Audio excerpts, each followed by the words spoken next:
M ಪ್ರವ್ರಜಂತಮನುಪೇತಮಪೇತಕೃತ್ಯಂ ದ್ವೈಪಾಯನೋ ವಿರಹಕಾತರ ಆಜುಹಾವ ಪುತ್ರಾಯಿತಿ ತನ್ಮಯತಯಾ ತರವೋಪಿ ನೇದುಃ ತಂ ಸರ್ವಭೂತಹೃದಯಂ ಮುನಿಮಾನತೋಸ್ಮಿ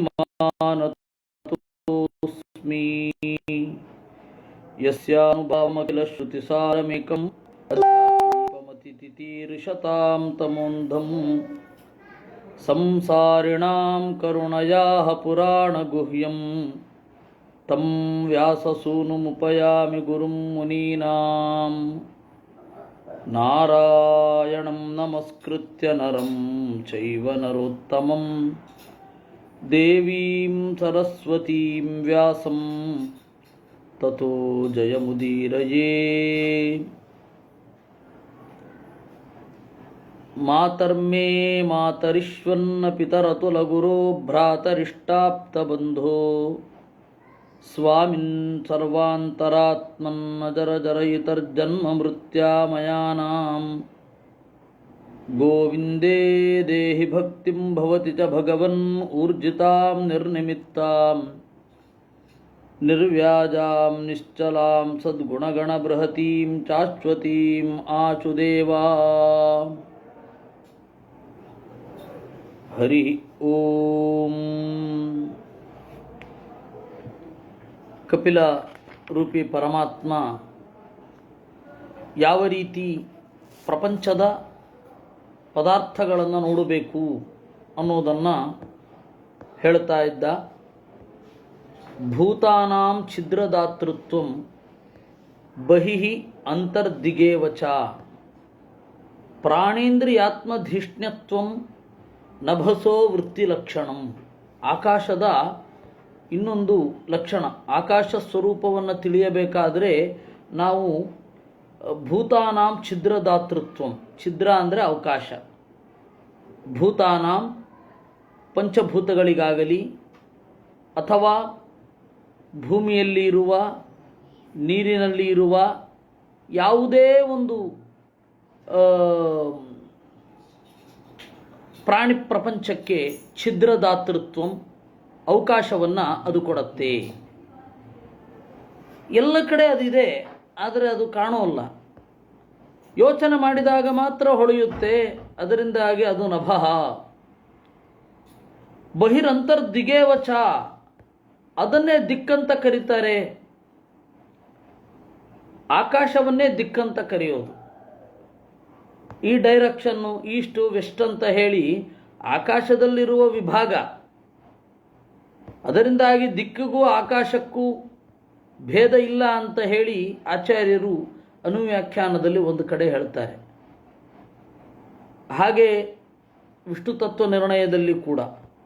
ಅದರಿಂದಾಗಿ ಬಹಿರಂತರ್ದಿಗೇವಚ ಅಂದರು. ಪ್ರಾಣೇಂದ್ರಿಯಾತ್ಮಧಿಷ್ಣ್ಯತ್ವಂ, ಪ್ರಾಣದ ಆಶ್ರಯವೂ ಅದೇ. ಯಾವುದೇ ಕ್ರಿಯೆ ಆಗಬೇಕಾದ್ರೆ ಆಕಾಶದಲ್ಲಿಯೇ ಆಗಬೇಕು. ಪ್ರಾಣಧಿಷ್ಣ್ಯತ್ವಂ ಆತ್ಮಧಿಷ್ಣ್ಯತ್ವಂ, ಜೀವ ಕಡೆಗೆ ಎಲ್ಲಿದ್ದಾನೆ ಅಂತ ಹೇಳಿದ್ರೆ ಅದೇ ಉತ್ತರ ಹೇಳಬೇಕು. ಪ್ರಾಣ ಇಂದ್ರಿಯ ಆತ್ಮಧಿಷ್ಣ್ಯತ್ವಂ ನಭಸೋ ವೃತ್ತಿಲಕ್ಷಣಂ. ನಭಸಃ ಶಬ್ದತನ್ಮಾತ್ರಾತ್ ಕಾಲಗತ್ಯ ವಿಕುರ್ವತಃ ಸ್ಪರ್ಶೋಭವತ್ ತಥೋ ವಾಯು ತ್ವಕ್ ಸ್ಪರ್ಶಸ್ಯ ಚ ಸಂಗ್ರಹಃ. ಶಬ್ದ ಅನ್ನುವ ಸಾರಭೂತವಾದ ಗುಣವನ್ನು ಹೊಂದಿರೋದು ಆಕಾಶ. ಅದಕ್ಕೆ ಹೇಳಿದ್ದು ನಭಸಃ ಶಬ್ದ ತನ್ಮಾತ್ರಾತ್ ಕಾಲಗತ್ಯ ವಿಕುರ್ವತಃ. ಪರಮಾತ್ಮನ ಒಂದು ಸಂಕಲ್ಪ ಅದು ವಿಕಾರಕ್ಕೆ ಒಳಗಾಯಿತು. ಅಂದರೆ ಗಾಢವಾದ ಶಬ್ದ, ಶಬ್ದ ಅನ್ನೋದರ ಸ್ಥೂಲ ರೂಪ, ಶಬ್ದ ಸೌಂಡ್ ವೇವ್ ಅಂತ ಏನು ಹೇಳ್ತೇವೆ ಅದೇ ಸ್ಪರ್ಶವಾಗಿ ಕನ್ವರ್ಟ್ ಆಗತ್ತೆ. ಅದಕ್ಕೆ ಹೇಳಿದ್ದು ಸ್ಪರ್ಶೋಭವತ್ ತಥೋ ವಾಯು ಅಂತ. ವಾಯು ಸ್ಪರ್ಶ ಆಯಿತು, ತ್ವಕ್ ಸ್ಪರ್ಶಸ್ಯ ಚ ಸಂಗ್ರಹ, ಎಲ್ಲ ಸ್ಪರ್ಶದ ಸಂಗ್ರಹ ಅದು ತ್ವಕ್. ಅದರಿಂದಾಗಿ ಇದೆಲ್ಲ ಆಕಾಶದ ಲಕ್ಷಣ. ಇನ್ನು ಮೃದುತ್ವಂ ಕಠಿಣತ್ವಂಚ ಶೈತ್ಯಂ ಉಷ್ಣತ್ವಮೇವ ಚ ಏತತ್ ಸ್ಪರ್ಶಸ್ಯ ಸ್ಪರ್ಶತ್ವಂ ತನ್ಮಾತ್ರತ್ವಂ ನಭಸ್ವತಃ ಅಂತ. ಒಂದು ವಸ್ತು ಮಿದುವಾಗಿ ಇರುತ್ತೆ ಅಂದರೆ ಏನು? ಅದರ ನಡುವೆ ಆಕಾಶ ಜಾಸ್ತಿ ಇರುತ್ತೆ. ಒಂದು ವಸ್ತು ಕಠಿಣ ಆಗಿರುತ್ತೆ, ಅದಕ್ಕೆ ಆಕಾಶ ಕಾರಣ. ಒಂದು ವಸ್ತು ಶೀತವಾಗಿರುತ್ತೆ, ಅದಕ್ಕೆ ಗಾಳಿ ಉಷ್ಣತ್ವ. ವಸ್ತುತಃ ಆಕಾಶದ ಜೊತೆಗೂಡಿದ ವಾಯುವು ಕೂಡ ಭಾರಕ್ಕೆ ಕಾರಣ, ಮಾರ್ಧವಕ್ಕೆ ಕಾರಣ, ಕಾಠಿಣ್ಯಕ್ಕೆ ಕಾರಣ ಅಂತನ್ನುವ ಒಂದು ಅಂಶವನ್ನು ಇಲ್ಲಿ ಕಪಿಲ ಹೇಳ್ತಾ ಇದ್ದಾನೆ. ಹೀಗಾಗಿ ಏತತ್ ಸ್ಪರ್ಶಸ್ಯ ಸ್ಪರ್ಶತ್ವಂ, ಸ್ಪರ್ಶದಿಂದ ಇದು ಅಭಿವ್ಯಕ್ತ ಆಗತ್ತೆ.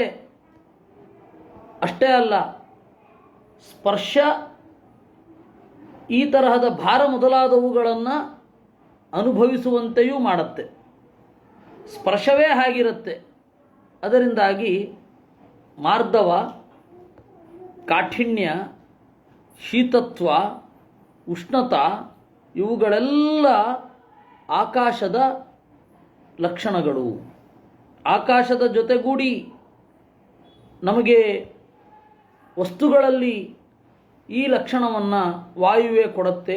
ವಾಯುಭಾರ ಅನ್ನೋದು ಇವತ್ತು ಎಲ್ಲರಿಗೂ ಗೊತ್ತು. ವಾಯುಭಾರ ಅನ್ನೋದು ಹೇಗೆ ಅಂತ, ಮತ್ತು ವಾಯುವಿನಲ್ಲಿ ಎಂತಹ ಶಕ್ತಿ ಇದೆ ಅನ್ನೋದು ಸರ್ವಿಸ್ ಸ್ಟೇಷನ್ಗೆ ಹೋದ ಪ್ರತಿಯೊಬ್ಬರಿಗೂ ಗೊತ್ತಿರುತ್ತೆ. ಕಾರ್ನ, ವ್ಯಾನನ್ನು ಆರಾಮವಾಗಿ ಗಾಳಿಯಿಂದಲೇ ಎತ್ತಿ ಬಿಡೋದು. ಅದರಿಂದಾಗಿ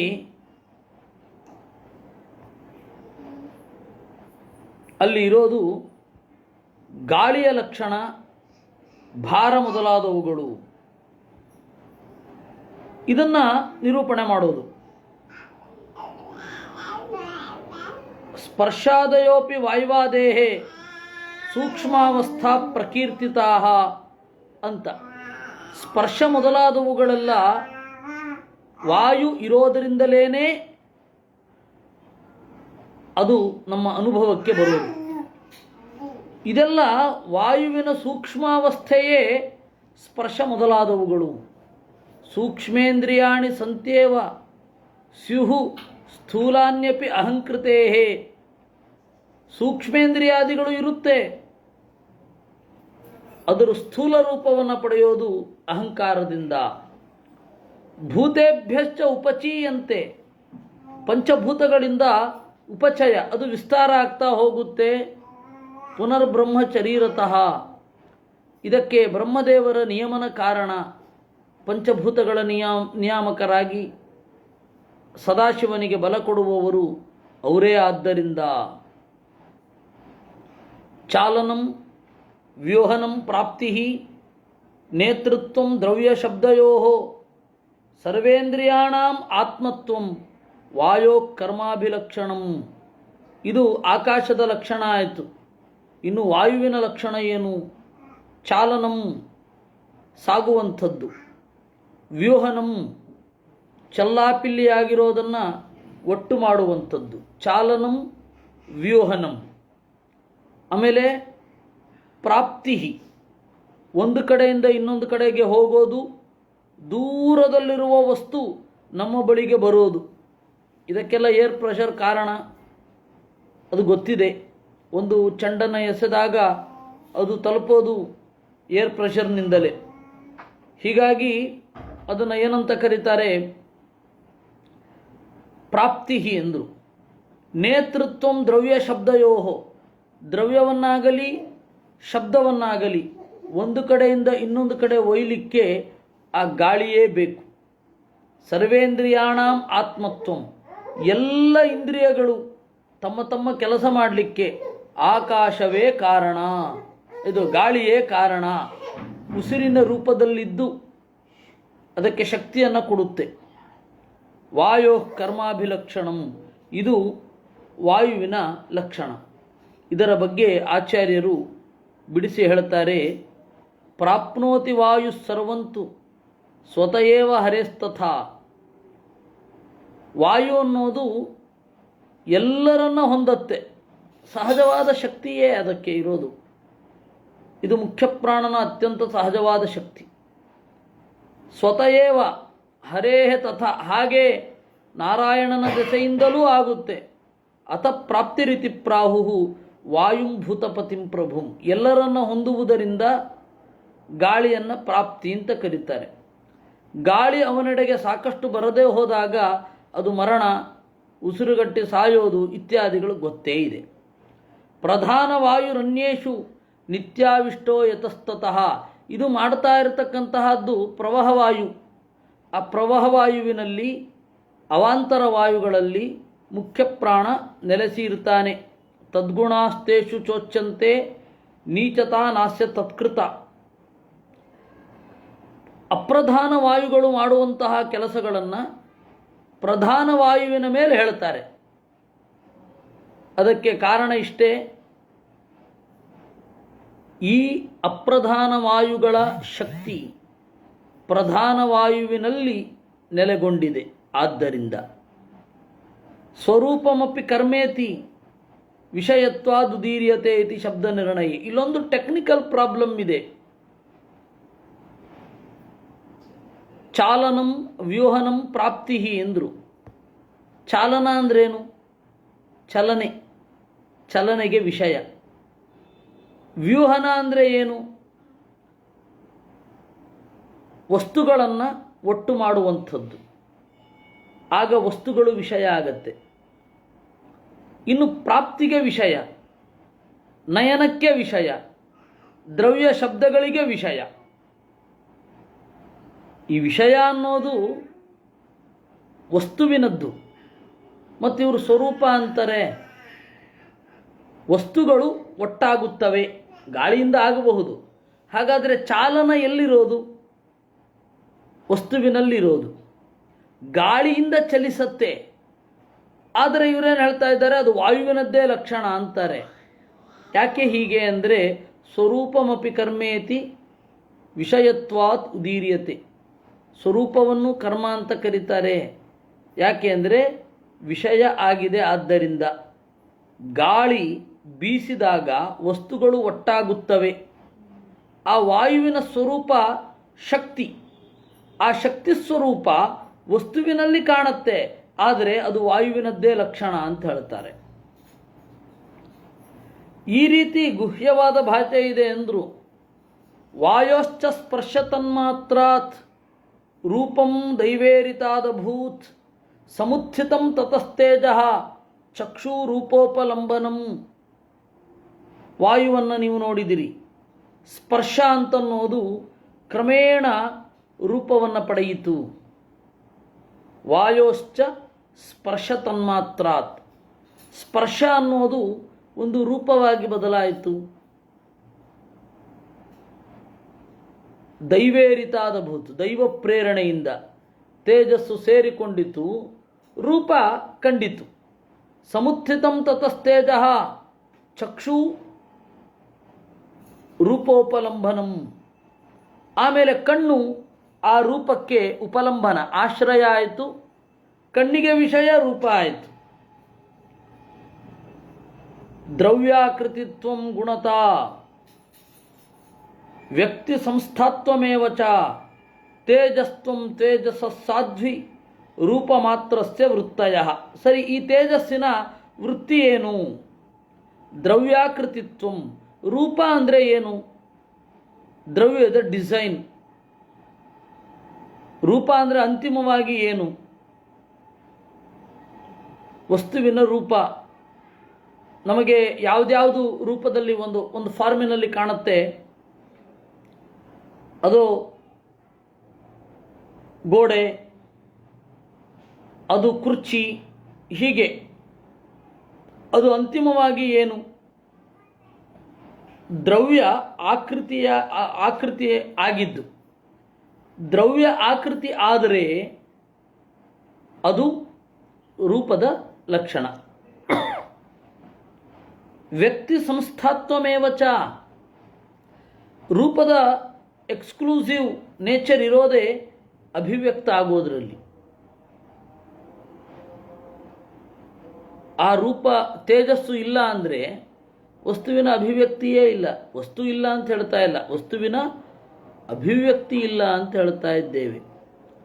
ತೇಜಸ್ತ್ವಂ ತೇಜಸ ಸಾಧ್ವಿ ರೂಪ ಮಾತ್ರಸ್ಯ ವೃತ್ತಯ. ಇದು ಈ ತೇಜಸ್ಸು ಅನ್ನೋದೇನಿದೆ ಅದು ರೂಪ ಮಾತ್ರ. ರೂಪವನ್ನೇ ಗುಣವಾಗಿ ಹೊಂದಿದೆ ತೇಜಸ್ಸು. ತೇಜಸ್ಸಿನ ಎಕ್ಸ್ಕ್ಲೂಸಿವ್ ಕ್ವಾಲಿಟಿ ಯಾವುದು ಅಂದರೆ ರೂಪ.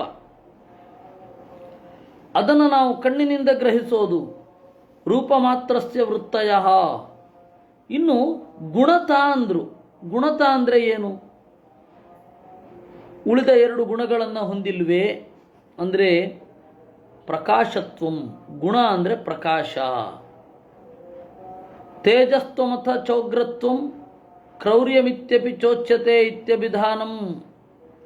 ತೇಜಸ್ತ್ವ ಅಂತಂದರೆ ಕ್ರೌರ್ಯವನ್ನು ತೇಜಸ್ತ್ವ ಅಂತ ಕರೀತಾರೆ, ಉಗ್ರತೆಯನ್ನು ತೇಜಸ್ತ್ವ ಅಂತ ಕರೀತಾರೆ. ರೂಪ ಅನ್ನೋದು ದಟ್ಟವಾದರೆ ಅದು ಉಗ್ರತ ಆಗತ್ತೆ. ರೂಪ ಅನ್ನೋದು ಬಹಳ ದಟ್ಟ ಆದರೆ, ಪೇಲ್ ಆಗಿದ್ದರೆ ಅದೊಂದು ಪ್ಲೆಸೆಂಟ್ ಲುಕ್ಕಿಂಗ್. ನೀವು ಅದರ ಅರ್ಥ ಆಗಬೇಕು ಅಂತಂದರೆ ತಮಿಳುನಾಡಿನ ಪಟ್ಟಣಗಳಿಗೆ ಹೋಗಿ, ಮಧ್ಯಮ ವರ್ಗದ ಮನೆ, ರೋಡು ಇತ್ಯಾದಿಗಳನ್ನು ನೋಡಿದ್ರೆ ಒಂದು ಬಣ್ಣ ಬಳದಿರ್ತಾರೆ, ವಿಪರೀತ ಬಣ್ಣ ಬಳದಿರ್ತಾರೆ ನೋಡಿ ನೀವು ಬೇಕಂದರೆ. ಕರ್ನಾಟಕದಲ್ಲಿ ಆ ಬಣ್ಣ ರಬ್ಬಾಗಿ ಕಾಣೋಲ್ಲ. ಅಂದರೆ ಇದರಿಂದ ನಮಗೇನು ಅರ್ಥ ಆಗತ್ತೆ ಅಂತಂದರೆ, ಬಣ್ಣ ಅನ್ನೋದು ಬಹಳ ಆಯಿತು ಅಂತಂದರೆ ಅದು ಉಗ್ರತಾ, ಬಹಳ ಉಗ್ರ ಆಗತ್ತೆ. ಅದನ್ನು ಹೇಳಿದ್ರು ತೇಜಸ್ತ್ವಂ ಅಂದರೆ ಉಗ್ರತ್ವ ಅಂತ ಅರ್ಥ. ಉತ್ಕಟವಾದ ತೇಜಸ್ಸು ಅನ್ನೋದು ಉಗ್ರವಾಗಿ ನಮ್ಮ ಕಣ್ಣಿಗೆ ಹೊಡೆಯುತ್ತೆ. ಕೆಲವೊಮ್ಮೆ ನೋವು ಬರುವಷ್ಟು ಉಗ್ರತೆ ಇರುತ್ತೆ ಅದರಲ್ಲಿ. ಉಗ್ರವಾದ ಬಣ್ಣವನ್ನು ನಿಮ್ಮ ಎದುರುಗಡೆ ತಂದಿಟ್ಟರೆ ಒಂದು 5 ನಿಮಿಷ ನೋಡಿ, ಮನಸ್ಸು ಕಿರಿಕಿರಿಯಾಗಿ ಗಾಢವಾದ ವಿಷಾದಕ್ಕೆ ಹೋಗಲಿಕ್ಕೂ ಸಾಕು. ಮನೋದುರ್ಬಲ ಇರುವವರು ಕಂಗಾಲಾಗ್ತಾರೆ. ಮನೋದೌರ್ಬಲ್ಯ ಇರುವವರಿಗೆ ಒಂದು ಒಳ್ಳೆ ಶಿಕ್ಷೆ ಅಂದರೆ ದಟ್ಟವಾದ ಬಣ್ಣದಲ್ಲಿ ನಿಲ್ಲಿಸ್ಬಿಡೋದು. ಹೀಗೂ ಒಂದು ಉಂಟು. ಅದರಿಂದ ತೇಜಸ್ತ್ವಂ ಅಥ ಉಗ್ರತ್ವಂ ಅಂದರು. ತೇಜಸ್ಸು ಜಾಸ್ತಿ ಆದಾಗ ಉಗ್ರತಾ ಇರುತ್ತೆ. ಒಂದು ಹಂತದಲ್ಲಿ ಬಹಳ ಬಣ್ಣವನ್ನು ಬಳಸಿದ್ರು ಅಂದರೆ ಕ್ರೌರ್ಯ ಅಂತ ಅರ್ಥ. ದಟ್ಟ ಹಸಿರು ನಿಮಗೀಗ ಅರ್ಥ ಆಗಿರಬಹುದು. ಹೀಗಾಗಿ ದ್ರವ್ಯಾಕೃತಿತ್ವಂ ಗುಣತ. ತೇಜಸ್ಸಿನ ಲಕ್ಷಣ ಏನು? ದ್ರವ್ಯಾಕೃತಿತ್ವಂ. ದ್ರವ್ಯದ ಡಿಸೈನ್ ಸ್ಪಷ್ಟ ಗೊತ್ತಾಗತ್ತೆ, ಅದು ತೇಜಸ್ಸಿನ ಎಕ್ಸ್ಕ್ಲೂಸಿವ್. ಗುಣತ ಪ್ರಕಾಶ, ಅದು ಒಂದು ಬೆಳಕನ್ನು ಹೊಂದಿರುತ್ತೆ. ಇನ್ನು ವ್ಯಕ್ತಿ ಸಂಸ್ಥಾತ್ವಂ, ಅದು ಒಂದು ವಿಸಿಬಲ್ ಫಾರ್ಮಿನಲ್ಲಿ ಇರ್ತದೆ. ತೇಜಸ್ತ್ವಂ ಉಗ್ರವಾಗಿರುತ್ತೆ. ಇದು ತೇಜಸ್ಸಿನ ಲಕ್ಷಣ. ವೃತ್ತಯ ಅಂತ ಕಪಿಲ ಹೇಳ್ತಾನೆ. ದ್ಯೋತನಂ ಪಚನಂ ಪಾನಂ ಅದನಂ ಹಿಮಮರ್ದನಂ ತೇಜಸೋ ವೃತ್ತಯಸ್ತ್ವೇತಾ ಶೋಷಣಂ ಕ್ಷುತ್ರುಡುದ್ಭವ. ದ್ಯೋತನ ಅಂದರೆ ಬೆಳಗುವುದು, ಪಚನ ಅಂದರೆ ಮೆತ್ತಗಾಗುವುದು. ವಸ್ತುಗಳು ಮೆತ್ತಗಾಗುವುದು ತೇಜಸ್ಸಿಲ್ಲದೆ ಸಾಧ್ಯವೇ ಇಲ್ಲ ಅಲ್ವೇ? ಅದರಿಂದಾಗಿ ಪಚನಂ. ಪಾನಂ, ತೇಜಸ್ಸಿಲ್ಲದೆ ಹೋದರೆ ಕುಡಿಲಿಕ್ಕೂ ಆಗಲ್ಲ. ಯಾಕೆಂದರೆ ವಸ್ತು ಮೆತ್ತಗಾಗೋದೇ ಇಲ್ಲ. ಮೆತ್ತಗಾಗದೆ ಹೋದರೆ ಕುಡಿಯೋದು ಹೇಗೆ? ನೀವು ನಾಳೆಯಿಂದ ಕಾಫಿ ಪುಡಿಯನ್ನು ಕುಡೀರಿ ನೋಡೋಣ. ಮೆತ್ತಗಾಗಲೇಬೇಕು, ಅದರ ಸಾರ ಒಂದು ಕಡೆ ಬೀಳಲೇಬೇಕು, ಆಗ ಕುಡಿತೇವೆ. ಅದರಿಂದಾಗಿ ಪಾನಂ. ಇನ್ನು ಅದನಂ, ತಿನ್ನಲಿಕ್ಕಾಗಬೇಕು ಅಂದರೆ ಮೆತ್ತಗಾಗಬೇಕು. ನೀವು ಬೆಂಕಿಯನ್ನೇ ತಿನ್ನುವುದು, ಬೇರೆ ಏನನ್ನೂ ಅಲ್ಲ. ಅಥವಾ ತಿಂದ ಮೇಲೆ ಬೆಂಕಿ ಆಗತ್ತೆ. ಇದನ್ನು ಹೇಳುವಾಗ ನಾವು ಪ್ರಾಚೀನ ಭಾರತದ ಆಯುರ್ವೇದದ ಹತ್ತಿರ ಲಕ್ಷ್ಯವನ್ನು ಇಡಬೇಕು. ಕೆಲವರದ್ದು ಅದನಂ ತಿನ್ನಲಿಕ್ಕೆ ಅನುಕೂಲವಾದದ್ದು ಅಂತಂದ ಕೂಡಲೇ ಹುಬ್ಬು ಮೇಲ್ಗಡೆ ಹೋಗುತ್ತೆ. ಐಸ್ ಕ್ರೀಮ್ ಇದೆಯಲ್ಲ, ಇವ್ರಿಗದು ಹೊಳಿಲೇ ಇಲ್ಲ ಅಂತ. ಐಸ್ ಕ್ರೀಮ್ ಇದೆ ಅನ್ನೋದು ಹೌದು, ಆದರೆ ಆಯುರ್ವೇದದಲ್ಲಿ ಅದನ್ನು ನಿಷೇಧ ಮಾಡಿದ್ದಾರೆ. ಅತ್ಯಂತ ಶೀತ, ಅತ್ಯಂತ ಥಂಡಿಯನ್ನು ತಿನ್ನಬೇಡಿ, ಅತ್ಯಂತ ಉಷ್ಣವಾದದ್ದನ್ನು ತಿನ್ನಬೇಡಿ. ಅದರಿಂದ ಅದನಕ್ಕೆ ಪ್ರಯೋಜಕವಾದದ್ದು ಅಂತ ಅಷ್ಟೇ ಅರ್ಥ, ತಿನ್ನಲಿಕ್ಕೆ ಪ್ರಯೋಜಕವಾದದ್ದು. ನೀವು ಹಾಗೆ ನೋಡಿದ್ರೆ ಹಾಲು ತೇಜಸ್ಸಿನಿಂದ ಪರಿಪಕ್ವವಾದದ್ದೇ. ಹಾಲೇ ತೇಜಸ್ಸಿನ ಒಂದು ರೂಪ. ಅದು ಇದನ್ನೆಲ್ಲ ತಿಂದಾಗ, ಹುಲ್ಲನ್ನೆಲ್ಲ ತಿಂದಾಗ ಹೊಟ್ಟೆ ಒಳಗಡೆ ಪರಿಣಾಮ ಆಗಿ ಅದರಿಂದಲೇ ಅದು ಹಾಲಾಗಿ ಬಂದಿರೋದು. ಅದರಿಂದಾಗಿ ಹಾಲೇ ಅಗ್ನಿಯ ಒಂದು ರೂಪ, ಅಗ್ನಿಯ ಒಂದು ಪರಿಣಾಮ. ಪಾಕಾವಸ್ಥೆಗೆ ಬಂದಾಗಲೇ ಹಾಲು ಬಂದಿರುತ್ತೆ. ಆ ಹಿನ್ನೆಲೆಯಲ್ಲಿ ನಾವು ತಿಳ್ಕೊಳ್ಬೇಕು ಅದನಂ ಅಂತ. ಆಮೇಲೆ ಅದು ವಿಪರೀತ ಉಷ್ಣತೆಗೆ ಕಾರಣ. ನೀವು ಅತ್ಯಂತ ಶೀತವಾದ ಪದಾರ್ಥ ಇದೆಯಲ್ಲ, ಅದನ್ನು ತಿಂದರೆ ಉಷ್ಣತೆಯೇ. ಈ ಎಲ್ಲ ಸಮಸ್ಯೆಗಳುಂಟು. ಅದನಂ. ಆಮೇಲೆ ಹಿಮಮರ್ದನಂ. ಹಿಮ ನಾಶ ಆಗೋದು ಅದೇ ಬೆಂಕಿಯಿಂದ. ಅದನಂ ಹಿಮಮರ್ದನಂ. ತೇಜಸೋ ವೃತ್ತಯಸ್ತ್ವೇತಾಹ. ಇದೆಲ್ಲ ತೇಜಸ್ಸಿನ ಲಕ್ಷಣ.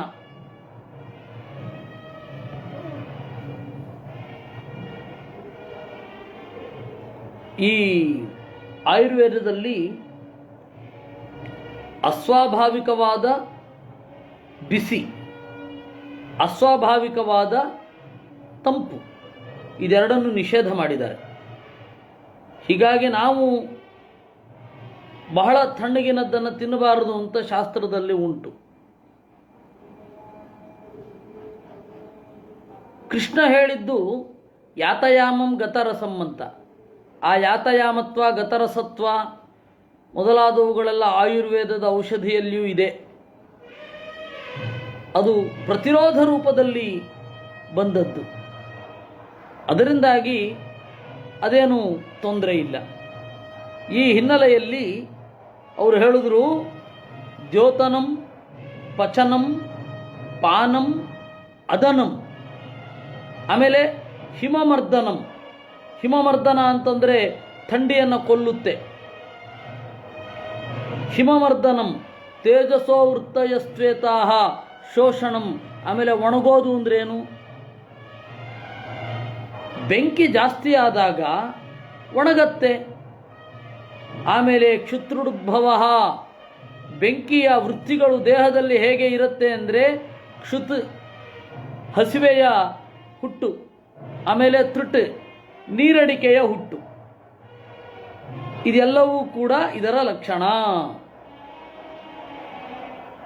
ರೂಪಮಾತ್ರಾತ್ ವಿಕುರ್ವಾಣಾತ್ ತೇಜಸೋ ದೈವಚೋದಿತಾತ್ ರಸಮಾತ್ರಮಭೂತ್ ತಸ್ಮಾತ್ ಅಂಭೋ ಜಿಹ್ವಾರತಗ್ರಹ. ನೋಡಿ, ರೂಪಮಾತ್ರಾತ್ ವಿಕುರ್ವಾಣಾತ್, ತೇಜಸ್ಸು ರೂಪಮಾತ್ರಕ ಆಗಿದೆ. ರೂಪವನ್ನೇ ಪ್ರಧಾನವಾದ ಗುಣವಾಗಿ ಹೊಂದಿರೋದು ತೇಜಸ್ಸು. ಅದು ವಿಕಾರವನ್ನು ಹೊಂದಿತು. ದೇವರ ಸಂಕಲ್ಪದಿಂದ ಆ ತೇಜಸ್ಸು ನೀರಿನೊಡನೆ ಸೇರಿ ರಸ ಆಯಿತು. ಆ ರಸವನ್ನು ಗ್ರಹಿಸುವಂತಹ ಒಂದು ಇಂದ್ರಿಯ ಯಾವುದು ಅಂದರೆ ನಾಲಿಗೆ.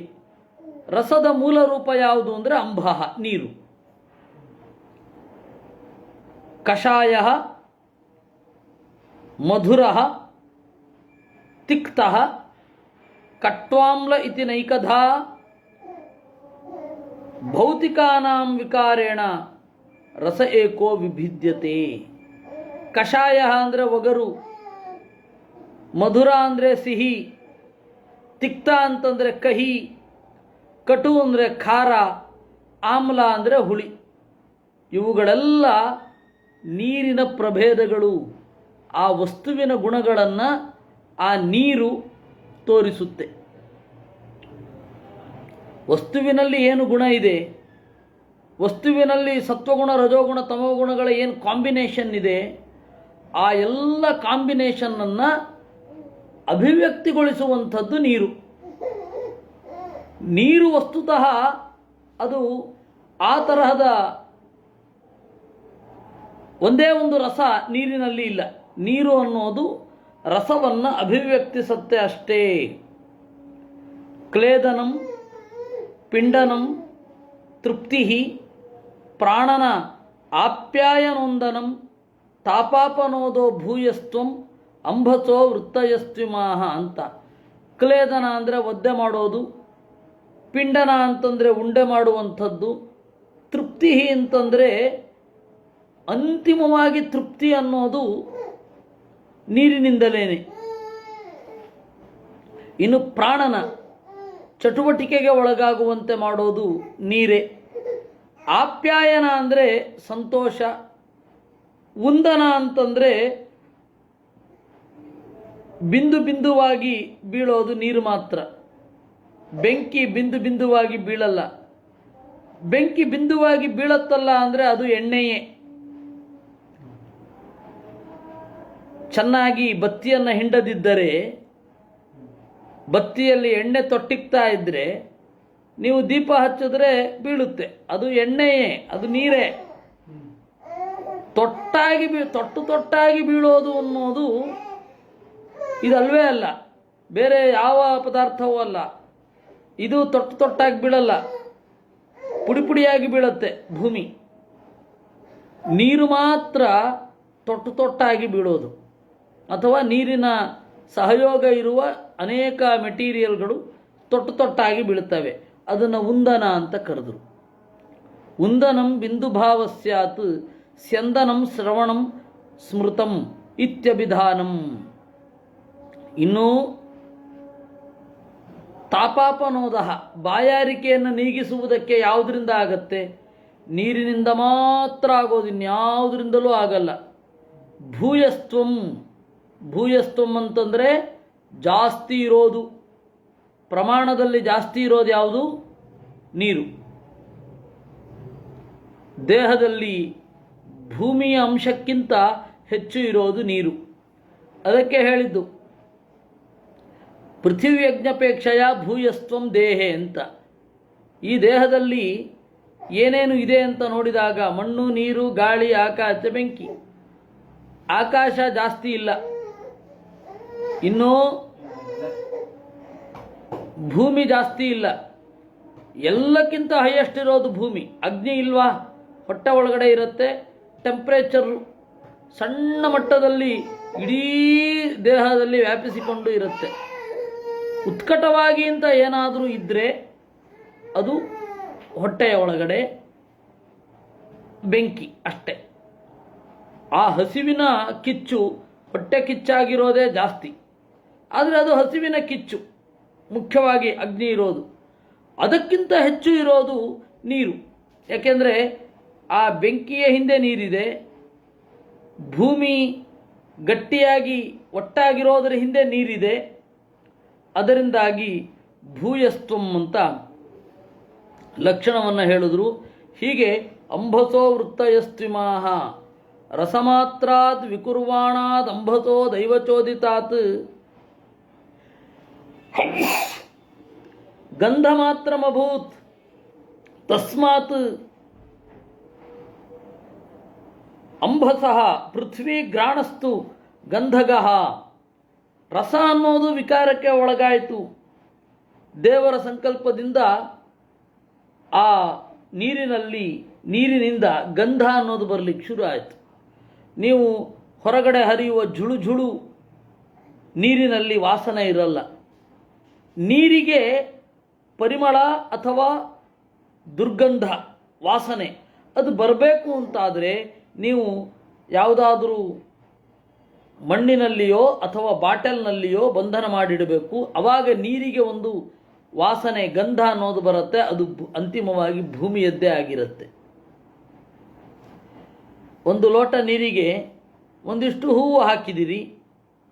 ಆ ಹೂವಿನ ರಸ ನೀರಿನಲ್ಲಿ ಸೇರಿಕೊಳ್ಳುತ್ತೆ. ಹೂವು ಪೃಥ್ವಿಯ ಪ್ರಾಡಕ್ಟ್, ಆದರೆ ಆ ಹೂವಿನಲ್ಲಿ ಗಂಧ ಅನ್ನೋದೇನಿದೆ ಅದು ನೀರಿನಲ್ಲಿ ಸೇರಿಕೊಂಡಿತ್ತು.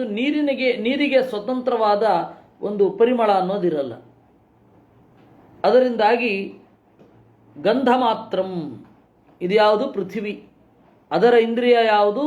ಘ್ರಾಣ, ಮೂಗು. ಕರಂಭ, ಪೂತಿ, ಸೌರಭ್ಯ, ಶಾಂತ, ಉಗ್ರ, ಆಮ್ಲಾದಿಭಿಪೃಥಕ್ ದ್ರವ್ಯಾವಯವ ವೈಷಮ್ಯಾತ್ ಗಂಧ ಏಕೋ ವಿಭಿದ್ಯತೆ. ಈ ಗಂಧದಲ್ಲಿ ಅನೇಕ ತರಹದ ಪ್ರಭೇದಗಳುಂಟು. ಕರಂಭ ಅಂತಂದರೆ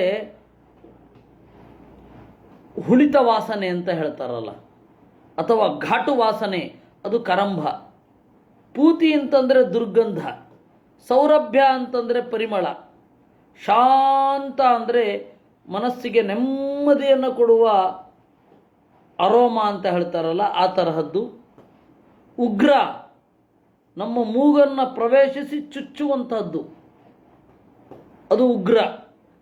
ಆಮ್ಲ ಅಂತಂದರೆ ಹುಳಿಯಾದ ವಾಸನೆ. ನಮ್ಮ ಅಜೀರ್ಣ ಮೊದಲಾದವುಗಳು ಗೊತ್ತಾಗೋದು ಅದರಿಂದಲೇ. ಮತ್ತು ಕೆಟ್ಟ ಪದಾರ್ಥ ಕುಡಿದ್ರೆ ಹುಳಿತೇಗು ಬರುತ್ತೆ. ಮದ್ಯ ಮೊದಲಾದ ಅತ್ಯಂತ ಕೆಟ್ಟ ಪದಾರ್ಥವನ್ನು ತಿಂದರೆ ಹುಳಿತೇಗು ಬರುತ್ತೆ. ಕೊಳೆತದ್ದನ್ನು ತಿಂದರೆ ಹುಳಿತೇಗು ಬರುತ್ತೆ. ಕೊಳೆತಿರೋ ಆಹಾರ, ಆಮೇಲೆ ಅತ್ಯಂತ ರಸವನ್ನು ಕಳೆದುಕೊಂಡ ಪದಾರ್ಥ, ಇವುಗಳನ್ನೆಲ್ಲ ತಿಂದರೆ ರೋಮಗಳಲ್ಲಿ ವ್ಯಾಪಿಸಿ ಅದು ಒಂಥರ ಕೆಟ್ಟ ವಾಸನೆ ಬರುತ್ತೆ. ಅದನ್ನು ಅವರೇನಂತ ಕರೆದ್ರು? ಆಮ್ಲ ಅಂತ ಕರೆದ್ರು. ದ್ರವ್ಯಾವಯವ ವೈಷಮ್ಯಾತ್, ದ್ರವ್ಯದಲ್ಲಿ ಸತ್ವಗುಣ, ರಜೋಗುಣ, ತಮೋಗುಣಗಳ ಯಾವ ಪರಿಮಾಣದಲ್ಲಿರುತ್ತೆ ಆ ಪರಿಮಾಣದಲ್ಲಿ ಗಂಧ ಅನ್ನೋದು ಬರುತ್ತೆ. ಭಾವನಂ ಬ್ರಹ್ಮಣ ಸ್ಥಾನಂ ಧಾರಣಂ ಸದ್ವಿಶೇಷಣಂ ಸರ್ವಸತ್ವಗುಣೋದ್ಭೇದ ಪೃಥಿವೀ ವೃತ್ತಿಲಕ್ಷಣಂ. ಇನ್ನು ಭೂಮಿಯ ಅಸಾಧಾರಣವಾದ ಗುಣ ಯಾವುದು? ಭಾವನಂ ಅಂದರೆ ಉತ್ಪಾದಕತ್ವ. ಪ್ರೊಡಕ್ಷನ್ ಅನ್ನೋದು ಪ್ರೊಡಕ್ಟಿವ್ ಭೂಮಿ ಮಾತ್ರ, ಇನ್ಯಾವುದು ಪ್ರೊಡಕ್ಟಿವ್ ಅಲ್ಲ. ಗಾಳಿ ಹುಟ್ಟಿಸತ್ತಾ? ಇಲ್ಲ. ಆಕಾಶ ಹುಟ್ಟಿಸತ್ತಾ? ಇಲ್ಲ. ನೀರು ಅನ್ನೋದು ಸಹಕಾರಿ, ಬೆಂಕಿ ಅನ್ನೋದು ಸಹಕಾರಿ. ಈ ಸಹಕಾರಿಗಳಿಂದ ಸಹಕಾರವನ್ನು ಪಡೆದು ವಸ್ತುವನ್ನು ಉತ್ಪಾದನೆಗೆ ಕಾರಣವಾದದ್ದು ಒಂದೇ, ಅದು ಭೂಮಿ. ಅದರಿಂದಾಗಿ ಭಾವನಂ ಅಂದರು. ಇನ್ನು ಬ್ರಹ್ಮಣ ಸ್ಥಾನಂ, ಪರಮಾತ್ಮನ ನೆಲೆ. ಭೂಮಿ ಅನ್ನೋದು ಪರಮಾತ್ಮನ ನೆಲೆ. ಅದನ್ನು ಕಾಪಿಲೇಯದಲ್ಲಿ ಹೇಳ್ತಾರೆ, ಬ್ರಹ್ಮಸ್ಥಾನಂತು ಪೃಥಿವೀ ಶರೀರೇ ಬ್ರಹ್ಮದರ್ಶನಾತ್ ಅಂತ. ದೇವರ ನೆಲೆ ಎಲ್ಲಿ? ಶರೀರ. ಇದರೊಳಗಡೆ ನಾವು ಅವರನ್ನು ನೋಡಲಿಕ್ಕಾಗತ್ತೆ. ದೇವರನ್ನು ನೋಡಲಿಕ್ಕಾಗೋದು ಈ ಶರೀರದಲ್ಲಿಯೇ. ಅದರಿಂದಾಗಿ ಇದು ಮುಖ್ಯವಾಗಿ ಬ್ರಹ್ಮಸ್ಥಾನ ಅಂತಂದರು. ಅಲ್ಲ, ಬೆಂಕಿಯಲ್ಲಿ ಕಾಣ್ತೇವೆ, ಗಾಳಿಯಲ್ಲಿ ಯೋಚನೆ ಮಾಡ್ತೇವೆ, ನೀರಿನಲ್ಲಿ ದೇವರಿದ್ದಾನೆ ಅಂತ ಹೇಳಿ ಚಿಂತನೆ ಮಾಡ್ತೇವೆ. ಹೌದಪ್ಪ, ಆ ಚಿಂತನೆ ಮಾಡಬೇಕಾದ್ರೆ ನೀನು ಒಂದು ಅಧಿಷ್ಠಾನದಲ್ಲಿರಬೇಕಲ್ಲ, ಅದು ಪಾರ್ಥಿವ ಶರೀರವೇ ತಾನೇ. ಅದರಿಂದಾಗಿ ಬ್ರಹ್ಮಣ ಸ್ಥಾನಂ ಅಂತ ಹೇಳಿದರು. ಇನ್ನು ಧಾರಣಂ, ಇನ್ಯಾವುದು ಧಾರಣೆ ಮಾಡತ್ತೆ? ಗಾಳಿ ಅಲ್ಲ, ಆಕಾಶ ಅಲ್ಲ, ಬೆಂಕಿ ಧಾರಣೆ ಮಾಡೋದೇ ಇಲ್ಲ. ಅದು ಧಾರಣೆ ಮಾಡ್ತೀವಿ ಅಂದರೂ ನಾವು ಅದರಿಂದ ಹಾರಿ ಬರ್ತೇವೆ, ಅಲ್ಲಿ ಕೂತ್ಕೊಳ್ಳಿಕ್ಕಾಗಲ್ಲ. ನೀರು ಒಳಗಡೆ ಹೇಳ್ಕೊಳ್ಳುತ್ತೆ, ಧಾರಣೆ ಮಾಡಲ್ಲ. ಅಂತಿಮವಾಗಿ ಧಾರಣೆ ಅಂತ ಮಾಡೋದು ಭೂಮಿ ಮಾತ್ರ. ಇನ್ನು ಸದ್ವಿಶೇಷಣಂ ಅಂದರು. ಕಾಣುವ ಪದಾರ್ಥಗಳಲ್ಲಿಯೇ ಅತ್ಯಂತ ಮಿಗಿಲಾದದ್ದು ಭೂಮಿ. ಸತ್ ವಿಶೇಷಣಂ, ಸತ್ ಅಂದರೆ ಕಾಣೋದು. ಕಾಣುವ ಪದಾರ್ಥಗಳಲ್ಲಿ ಎಲ್ಲಕ್ಕಿಂತ ಮಿಗಿಲಾದದ್ದು ಭೂಮಿ. ಯಾಕೆ ಅಂತ ಹೇಳಿದ್ರೆ, ಭೂಮಿ ಅನ್ನೋದು ರಿಯಲ್ ಎಸ್ಟೇಟ್ ಅಂತ ಅವ್ರು ಹೇಳೋದು, ಆಂಗ್ಲರು. ಅವ್ರಿಗೆ ಗೊತ್ತಿದೆ ಭೂಮಿ ಅಂದರೆ ಏನು ಅಂತ. ಅದಕ್ಕೆ ಅವರು ರಿಯಲ್ ಎಸ್ಟೇಟ್ ಬೇರೆ ಎಲ್ಲವನ್ನು ಅದರ ಡೂಪ್ಲಿಕೇಟ್ ಉತ್ಪಾದನೆ ಮಾಡಿಬಿಡ್ಬೋದು. ಭೂಮಿ ಒಂದು ಡೂಪ್ಲಿಕೇಟ್ ಉತ್ಪಾದನೆ ಮಾಡಿ ಕೊಟ್ಬಿಡಿ ಮಾರಾಯರೆ ಅಂದರೂ ಕೊಡ್ಲಿಕ್ಕೆ ಸಾಧ್ಯ ಇಲ್ಲ. ಮತ್ತೆ ಅಂತಿಮವಾಗಿ ಹಣ ಅಂತ ಬರೋದು ಭೂಮಿಯೇ. ಇದಕ್ಕೆ ಕರೆನ್ಸಿಗೆ ವ್ಯಾಲ್ಯೂ ಕಡಿಮೆ ಆಗಬಹುದು, ಡಿಮಾನಿಟೈಸೇಷನ್ 1000, ಆದರೆ ಭೂಮಿಗೆ ಏನಿಲ್ಲ, ಅಷ್ಟೇ. ಅದು ರೀಪ್ರೊಡಕ್ಟ್ ಮಾಡಲಿಕ್ಕೂ ಬರಲ್ಲ, ಭೂಮಿಯನ್ನು ಇದ್ದದ್ದನ್ನು ಹೊಡಿಬೇಕಷ್ಟೆ. ಈ ಹಿನ್ನೆಲೆಯಲ್ಲಿ ಸದ್ವಿಚೇತನಂ ಅಂದರು. ಸರ್ವಸತ್ವ ಗುಣೋದ್ಭೇದ. ಅದಕ್ಕೆ ಆಚಾರ್ಯರು ವ್ಯಾಖ್ಯಾನ ಬರೆದರು, ಶರೀರೇ ಹಿ ಪ್ರಾಣಿನಾಂ ಸರ್ವಗುಣಾ ವ್ಯಜ್ಯಂತೆ ಸಂಸಾರಾವಸ್ಥಾಯಾಂ. ಸತ್ವಗುಣ, ರಜೋಗುಣ, ತಮೋಗುಣ ಈ ಮೂರೂ ಕೂಡ ಅಭಿವ್ಯಕ್ತ ಆಗೋದು ಶರೀರದಲ್ಲಿ ತಾನೆ. ಅದಕ್ಕೆ ಸರ್ವಸತ್ವ ಗುಣೋದ್ಭೇದ ಅಂದರು. ಸಂಸಾರಾವಸ್ಥೆಯಲ್ಲಿ ಜೀವರ ಸನ್ನಿಧಾನ ಇದ್ದ ಈ ದೇಹದಲ್ಲಿ ಸತ್ವಗುಣ, ರಜೋಗುಣ, ತಮೋಗುಣಗಳು ಚೆನ್ನಾಗಿ ಅಭಿವ್ಯಕ್ತವಾಗ್ತವೆ. ಅದರಿಂದ ಸರ್ವಸತ್ವ ಗುಣೋದ್ಭೇದ. ಇದು ಒಂದು ನೋಟ್. ಇಲ್ಲಿ ಆಚಾರ್ಯರು ಒಂದು ಅಪೂರ್ವವಾದ ಸಂಗತಿಯನ್ನು ಹೇಳ್ತಾರೆ. ಶರೀರಂ ಪಾರ್ಥಿವಂ ಜ್ಞೇಯಂ. ಶರೀರ ಅನ್ನೋದು ಪಾರ್ಥಿವ. ಇಂದ್ರಿಯಾಣಿ ಔದಕಾನಿತು. ಇಂದ್ರಿಯಗಳೆಲ್ಲ ನೀರಿನ ತರಹ, ಅಥವಾ ನೀರು ಅಂತ ಹೇಳಿದ್ರು ತಪ್ಪಿಲ್ಲ. ನಾವು ಕನ್ನಡದಲ್ಲಿ ಒಂದು ಸ್ವಲ್ಪ ಹೇಳ್ತೇವೆ, ನನ್ನ ಗಮನ ಅತ್ತ ಹರಿಯಿತು. ನೀರಿಗೆ ಮಾತ್ರ ಹೇಳುವಂಥದ್ದನ್ನು ನಾವು ಅಲ್ಲಿ ಹೇಳೋದು. ನನ್ನ ಗಮನ ಅತ್ತ ಹರಿಯಿತು, ನನ್ನ ಕಿವಿಯನ್ನು ಆಚೆ ಹರಿಯಬಿಟ್ಟೆ, ಮನಸ್ಸು ಆಚೆ ಹರಿಯಿತು. ನೋಡಿ, ಇಂದ್ರಿಯಾಣಿ ಔದಕಾನಿ. ಯಾರೋ ಬುದ್ಧಿವಂತ ಇಂದ್ರಿಯಾಣಿ ಔದಕಾನಿ ಅನ್ನೋದನ್ನು ಕನ್ನಡದಲ್ಲಿ ಬಹಳ ಚೆನ್ನಾಗಿ ತಂದಿದ್ದಾನೆ. ಇಂದ್ರಿಯಾಣಿ ಔದಕಾನಿ. ಆಮೇಲೆ ತೈಜಸಃ ಕೋಷ್ಠಗೋ ವಹ್ನಿಹಿ. ಒಳಗಡೆ ಇರತಕ್ಕಂಥದ್ದು ಶರೀರದ ಈ ಒಳಕೋಣೆಯಲ್ಲಿ ಇರತಕ್ಕಂತಹ ಬೆಂಕಿ, ಅದು ತೈಜಸ. ಛಿದ್ರಂ ಆಕಾಶ ಸಂಭವಂ. ಈ ಶರೀರದಲ್ಲಿ ಏನೆಲ್ಲ ಸ್ಥಾನ ಇದೆ, ಜಾಗ ಇದೆ, ಅದು ಆಕಾಶದಿಂದ ಬಂದದ್ದು. ಪ್ರಾಣಾಃ ವಾಯುಮಯಾ ಸರ್ವೇ ಪ್ರತ್ಯೇಕಂ ಪಂಚಧಾ ಪುನಃ. ಎಲ್ಲ ಪ್ರಾಣ ಕ್ರಿಯೆ ಅನ್ನೋದು ವಾಯುಮಯ. ಪ್ರಾಣ, ಅಪಾನ, ವ್ಯಾನ, ಉದಾನ, ಸಮಾನ, ಹೀಗೆ ಅದು ಮತ್ತೆ 5 ರೀತಿಯಾಗಿದೆ. ಆ ಪ್ರಾಣಗಳು, ಪ್ರಾಣ ಅಪಾನಾದಿಗಳು 5 ರೀತಿಯಿಂದ ಇವೆ. ಹೀಗೆ ಆಚಾರ್ಯರು ಇಡೀ ಶರೀರವನ್ನು ಯಾವ ರೀತಿ ಭಾಗ ಮಾಡಬೇಕು, ಪಂಚಭೂತಗಳು ಶರೀರದಲ್ಲಿ ಯಾವ ಯಾವ ಸ್ಥಾನವನ್ನು ಪಡೆದಿವೆ ಅಂತ ನಿರೂಪಣೆ ಮಾಡಿದ್ರು. ನಭೋಗುಣ ವಿಶೇಷೋರ್ಥಃ ಯಸ್ಯ ತಚ್ಛ್ರೋತ್ರ ಮುಚ್ಯತೆ. ವಾಯೋರ್ಗುಣ ವಿಶೇಷೋರ್ಥೋ ಯಸ್ಯ ತತ್ ಸ್ಪರ್ಶನಂ ಮುಹುಹು. ನಭೋಗುಣ ಅಂದರೆ ಶಬ್ದ. ಶಬ್ದ ವಿಶೇಷಕ್ಕೆ ವಿಷಯವಾದದ್ದು ಶ್ರೋತ್ರ. ವಾಯುವಿನ ಗುಣ ಸ್ಪರ್ಶ, ಅದಕ್ಕೆ ವಿಷಯವಾದದ್ದು ಚರ್ಮ. ತೇಜೋಗುಣ ವಿಶೇಷೋರ್ಥೋ ಯಸ್ಯ ತತ್ ಚಕ್ಷುರುಚ್ಯತೆ. ತೇಜಸ್ಸಿನ ಗುಣ ರೂಪ, ಅದಕ್ಕೆ ಕಾರಣವಾದದ್ದು ಕಣ್ಣು. ಅಂಬೋಗುಣ ವಿಶೇಷೋರ್ಥೋ ಯಸ್ಯ ತದ್ ರಸನಂ ವಿದುಹು. ನೀರಿನ ಗುಣ ಇದು ರಸ, ಆ ರಸಕ್ಕೆ ವಿಷಯ ನಾಲಿಗೆ, ಅಥವಾ ನಾಲಿಗೆಗೆ ರಸ ವಿಷಯ. ಭೂಮೇರ್ಗುಣ ವಿಶೇಷೋರ್ಥೋ ಯಸ್ಯ ಸ ಘ್ರಾಣ ಉಚ್ಯತೆ. ಭೂಮಿಗೆ ಮೂಗು ಅಧಿಷ್ಠಾನ.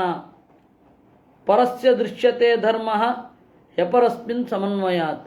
ಹಿಂದಿನ ಭೂತದ ಗುಣ ಅನ್ನೋದು ಮುಂದಿನ ಭೂತಕ್ಕೆ ಟ್ರಾನ್ಸ್ಫರ್ ಆಗುತ್ತೆ. ಇವಾಗ ಆಕಾಶ ಶಬ್ದ ಮಾತ್ರ, ಗಾಳಿಗೆ ಶಬ್ದ ಮತ್ತು ಸ್ಪರ್ಶ 2. ಆಮೇಲೆ ಆ ಶಬ್ದ ಸ್ಪರ್ಶ 2 ಸೇರಿ ಬೆಂಕಿಯಲ್ಲಿ ರೂಪವು ಸೇರಿಕೊಳ್ಳುತ್ತೆ. ನೀರಿನಲ್ಲಿ ಇವು 3 ಸೇರಿ ರಸವೂ ಸೇರಿಕೊಳ್ಳುತ್ತೆ. ಭೂಮಿಯಲ್ಲಿ ಇವು ನಾಲ್ಕು ಸೇರಿ ಗಂಧವು ಸೇರಿಕೊಳ್ಳುತ್ತೆ.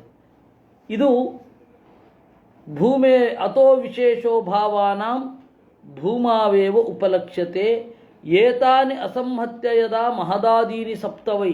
ಅದರಿಂದ ಭೂಮಿಗೆ ಇನ್ನೊಂದು ಹೆಸರಿದೆ, ಭಾಗವತ ಹೇಳಿತು ವಿಶೇಷ ಅಂದರು. ಯಾಕೆಂದರೆ ಎಲ್ಲವೂ ಒಟ್ಟಾಗಿ ಇರುವ ಗುಣ ಭೂಮಿಯಲ್ಲಿ ಇರುವಂಥದ್ದು. ಇದಾದ ಮೇಲೆ ಮಹತ್ತತ್ವ, ಅಹಂಕಾರ ತತ್ವ, ಪಂಚಭೂತಗಳು, ಇದರ ಅಭಿಮಾನಿ ದೇವತೆಗಳು ಸೇರಿ ಸೃಷ್ಟಿ ಮಾಡಲಿಕ್ಕಾಗಲಿಲ್ಲ.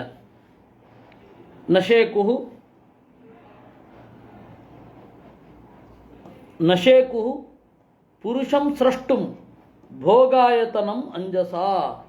ಇವೆಲ್ಲ ಒಟ್ಟಿಗೆ ಸೇರಿ ಒಬ್ಬ ಪುರುಷನನ್ನು ಸೃಷ್ಟಿ ಮಾಡಲಿಕ್ಕಾಗಲಿಲ್ಲ. ಅವನು ಭೋಗಾಯತನ, ಎಲ್ಲ ಭೋಗಗಳ ಆಸರೆ, ಅವನು ಸೃಷ್ಟಿ ಮಾಡಲಿಕ್ಕಾಗಲಿಲ್ಲ. ಕಾಲಕರ್ಮ ಗುಣೋಪೇತೋ ಜಗದಾದಿ ರೂಪಾವಿಚತ್.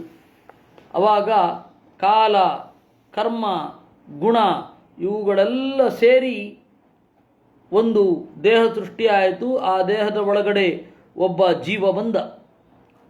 ತತಸ್ತೇನಾನು ವಿದ್ಯೇಭ್ಯ ಯುಕ್ತೇಭ್ಯೋಂಡಮಚೇತನಂ ಉತ್ಥಿತಂ ಪುರುಷೋ ಯಸ್ಮಾತ್ ಉದತಿಷ್ಠತ್ ಅಸೌ ವಿರಾಟ್.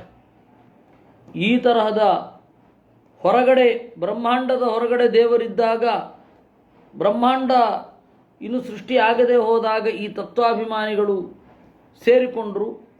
ದೇವರು ಬ್ರಹ್ಮಾಂಡವನ್ನು ಸೃಷ್ಟಿ ಮಾಡಿದ. ಆ ಬ್ರಹ್ಮಾಂಡದ ಒಳಗಡೆಯಿಂದ ಒಬ್ಬ ಪ್ರಧಾನವಾದ ಜೀವ ಎದ್ದ. ಅವನ ಹೆಸರೇ ಬ್ರಹ್ಮ ಅಂತ ಕರೆಯೋದು. ಅಚೇತನಾದ್ಯತಸ್ತ್ವಂಡಾತ್ ಬ್ರಹ್ಮಾ ಸಮಜನಿಸ್ಫುಟಂ ಅಥೋ ಬ್ರಹ್ಮಾಂಡಮಿತ್ಯಾಹು ವಿರಾಟ್ ಬ್ರಹ್ಮ ಪ್ರಕಾಶನಾತ್. ಈ ಬ್ರಹ್ಮನನ್ನು ವಿರಾಟ್ ಅಂತ ಕರೀತಾರೆ. ಯಾಕೆಂದರೆ ಎಲ್ಲ ವಿಶೇಷವಾದ ಗುಣಗಳಿಂದ ತುಂಬಿರುವವ, ತೋರುವವ, ಬೆಳಗುವವ. ಆ ಕಾರಣದಿಂದ ವಿರಾಟ್ ಅಂತ ಹೇಳಿ ಬ್ರಹ್ಮನನ್ನು ಕರೀತಾರೆ. ಅಲ್ಲಿ ಸ್ಪರ್ಧೆ ಶುರು ಆಯಿತು. ಅಲ್ಲಿ ಯಾವುದು ಮುಖ್ಯ ಅನ್ನೋದು ಶುರು ಆಯಿತು. ಏತದಂಡಂ ವಿಶೇಷಾಖ್ಯಂ ಕ್ರಮವೃದ್ಧೈರ್ದಶೋತ್ತರೈ ತೋಯಾದಿಭಿ ಪರಿವೃತಂ ಪ್ರಧಾನೇನ ಆವೃತಂ ಬಹಿಃ ಯತ್ರ ಲೋಕವಿತಾನೋಯಂ ರೂಪಂ ಭಗವತೋ ಹರೇಃ. ಈ ಬ್ರಹ್ಮಾಂಡವನ್ನು ವಿಶೇಷ ಅಂತ ಕರೀತಾರೆ. ಪ್ರಧಾನವಾಗಿ ಭೂಮಿ ಇಲ್ಲಿರೋದು. ಈ ಭೂಮಿಯಲ್ಲಿ ಲೇಯರ್ಸ್ ಇದೆ. ತೇಜೋವಲಯ, ತೇಜೋಮಂಡಲ, ವಾಯುಮಂಡಲ, ಅಗ್ನಿಮಂಡಲ, ಜಲಮಂಡಲ ಅಂತ ಹೇಳಿ ಕ್ರಮೇಣ ಅದೊಂದು ಸ್ಪಿಯರ್ಸ್, ಮಟ್ಟಗಳು ಇವೆ. ಯತ್ರ ಲೋಕವಿತಾನೋಯಂ ಈ ಪರಮಾತ್ಮನ ರೂಪ ಅದು.